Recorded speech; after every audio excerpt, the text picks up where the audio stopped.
వందనాలండి. ఎలా ఉన్నారు? బాగున్నారా? ఇదేనండి దేవుని యొక్క వాక్య ప్రకారం మనం చూసుకున్నట్లయితే ఆదియందు వాక్యములను వాక్యము దేవుడైనను వాక్యము దేవుని యొద్ద ఉండేదని చెప్పేసి యోహాను సువార్తలో చెప్పబడిన ప్రకారము దేవుని యొక్క వాక్యము మానవుడికి జీవాహారమైనదని చెప్పేసి దేవుడు చెప్తున్నాడు. కనుక ఎవరైతే దేవుని యొక్క వాక్యం విన్న వాక్యం హృదయం అనే పలక మీద రాసుకుని పదే పదే నెవరు వేసుకుని దేవుని యొక్క వాక్యం నిలిచి దేవుని మాట విని ఆయన మాట ప్రకారం నడుచుకుని చక్కగా ఆయన యొక్క వాక్య ప్రకారం ఎవరైతే నడుచుకుంటూ ఉంటారో వారందరినీ కూడా దేవుడు ఒక ఉన్నతమైన స్థితిలో ఉంచుతానని చెప్పేసి దేవుడు తన పరిస్థితులు లేకుండా చదివిస్తూ ఉంటారండి.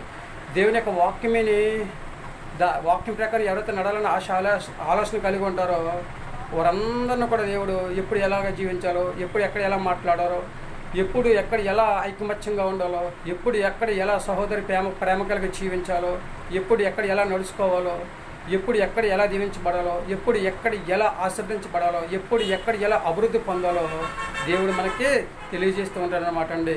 దేవుడు ఇచ్చిన మహా ఉచ్చిని బట్టి, ఆయన కోపదలను బట్టి, ఆయన నడుదలను బట్టి మనందరం కూడా దేవుని పిల్లలం కనుక ఎవరైతే దేవుని యొక్క వాక్యం విని వాక్యం ప్రకారం నడుచుకుంటారో వారందరినీ కూడా దేవుడు భూమి మీద మంచి ఆరోగ్యం దయచేసి వారందరికీ దేవుడు భూమి మీద మంచి ఆరోగ్యం దయచేసి ఆయన రాజ్య వారసులుగా జీవించే యోగ్యతను సంపాదించుకునే స్థితిని కలగజేస్తానని చెప్పేసి దేవుడు తన పరిస్థితులు లేకుండా చదివిస్తూ ఉన్నాడు అనమాట అండి. కాబట్టి మనందరం కూడా దేవుని యొక్క వాక్యంలో నిలిచి అందరూ కూడా దేవుని యొక్క వాక్యంలో నిలిచి చక్కగా అందరూ హ్యాపీగా ఉండాలని చెప్పేసి, అందరూ హాయిగా జీవించాలని చెప్పేసి, అందరూ దేవుని మాట విని ఆయన మాట ప్రకారం నడుచుకోవాలని చెప్పేసి అందరూ కూడా తమ హృదయంలో దేవుని యొక్క వాక్యాన్ని నింపుకుని రాసుకుని దాచుకుని పదే పదే నెవరు వేసుకోవాలని చెప్పేసి అందరి కోసం మనం ప్రార్థన చేద్దాం. తలలు వంచండి. మహాపురుషుని పరలోకపోతండి, నీ ఘనమైన పదం లెక్కలని స్తుతిస్తూ బిడ్డలందరూ కూడా దీవించండి, ఆశీర్వదించండి. నీ వాక్యం తండ్రి మాకు జీవాహారమే ఉన్నదని తండ్రి ప్రభావ చదివించున్నారు ప్రభావ. నీకు వందనాలు తండ్రి స్తోత్రం ప్రభావ. నీ యొక్క వాక్యమైన నీ యొక్క వాక్య ప్రకారం నడుచుకునే యోగ్యత ప్రతి బిడ్డకిని దయచేయని ప్రార్థిస్తున్నాం ప్రభావ.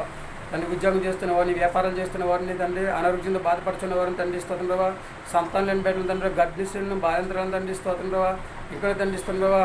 వాహనాలు నడుపుతున్న వారిని తండ్రి అనేక మందిని జ్ఞాపకం చేసుకుందండి. వారందరికీ కావాల్సిన సహాయం తెచ్చండి. వాళ్ళ సర్వశిష్యుల ప్రభావ జనులందరూ కూడా తండ్రిస్తుంది. నీ యొక్క వాక్యం ఏంటండి విన్న వాక్యం హృదయం మీద పలక మీద రాసుకుని పదే పదే నెవరు వేసుకుందని ప్రభావ. నీ యొక్క వాక్యం ప్రకారం నడుచుకుందని ప్రభావ. భూమి మీద హాయిగా జీవించే యోగ్యతను దాయిచ్చామని ప్రతి ఒక్కరికి ప్రభావ మంచి ఆరోగ్యం దాయిచ్చామని తండ్రిస్తున్న వాక్యమైన యేసుక్రీస్తు ప్రయాసమైన నామలు అడిగి వేడుకొంచున్నాము తండ్రి. ఆమేన్. అందరికీ వందనాలండి. తిరిగి దేవుని ఆశీర్వాదాలు మీకు తోడు ఉండను గాక. దేవుడు మమ్మల్ని దీవించి ఆశీర్వదించను గాక. ఆమేన్. దేవుడిచ్చిన మహా ఉచ్చిని బట్టి మనందరము కూడా దేవుని యందు భయభక్తి కలిగి జీవిద్దాం.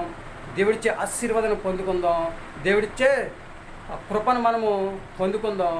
దేవుడికి అసాధ్యమైనది ఏది లేదు కనుక సమస్తమును సాధ్యపరిచే దేవుడు మనకు తోడుగా నడిగా ఉపకారంగా ఉన్నాడు కనుక దేవుని యొక్క ఆలోచన అందరూ దేవుని యొక్క వాక్యం వినాలి, అందరూ దేవుని యొక్క వాక్యం ప్రకారం నడుచుకోవాలి, అందరూ భూమి మీద మంచి ఆరోగ్యం కలిగి ఉండాలి, అందరూ భూమి మీద హాయిగా జీవించాలి, అందరూ కూడా దీవించబడాలి, ఆశీర్వదించబడాలి, అభివృద్ధి పొందాలి అని చెప్పేసి దేవుని యొక్క ఆలోచన కలిగి ఉన్నాడు కనుక చక్కగా మన దేవుని యొక్క వాక్యము విని వాక్యం ప్రకారం మనం నడుచుకుంటే దేవుడు మన జీవితంలో ఎన్నో ఆశ్చర్యకార్యాలు చేస్తూ ఉంటాడు కనుక యవనస్తులు మీరేమైనా ఆలోచన చేసుకుంటున్నారో, వింటారా దేవుని మాట, నడుచుకుంటారా దేవుని మాట ప్రకారం, పొందుకుంటారా దేవుని యొక్క ఆశీర్వాదం, ఏమంటారండి? అలాగే వృద్ధులు, పెద్దలు, పిల్లలు అందరూ కూడా ఏమంటారు? మీరు కూడా దేవుని మాట విని ఆయన భయభక్తి కలిగి జీవించి ఆయన మార్గంలో నడిచి మేలైన మార్గం మీద తెలుసుకుని చక్కగా వాక్యం మీ హృదయమైన పలక మీద రాసుకుని పదే పదే నెవరు వేసుకుని దేవుని భయభక్తి కలిగి జీవించే యోగ్యతను సంపాదించుకునే స్థితిని కలిగి ఉండాలని ఆలోచన కలిగి ఉన్నారా? అయితే మనందరం కూడా దేవుని మాట విందాం, ఆయన మాట ప్రకారం నడుచుకుందాం, ఆయన యొక్క వాక్యాన్ని విని దాని ప్రకారం నడుచుకుని భూమి మీద హాయిగా మనందరం కూడా జీవిద్దామా?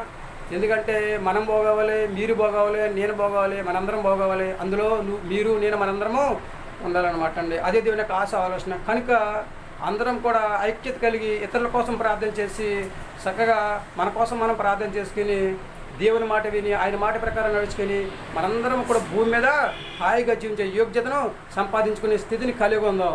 ఏమంటారండి? వింటారా దేవుని మాట, నడుచుకుంటారా దేవుని మాట ప్రకారం, పొందుకుంటారా దేవుని యొక్క ఆశీర్వాదాన్ని, జీవిస్తారా భూమి మీద హాయిగా? ఏమంటారు? మీ ఆలోచన మీదే.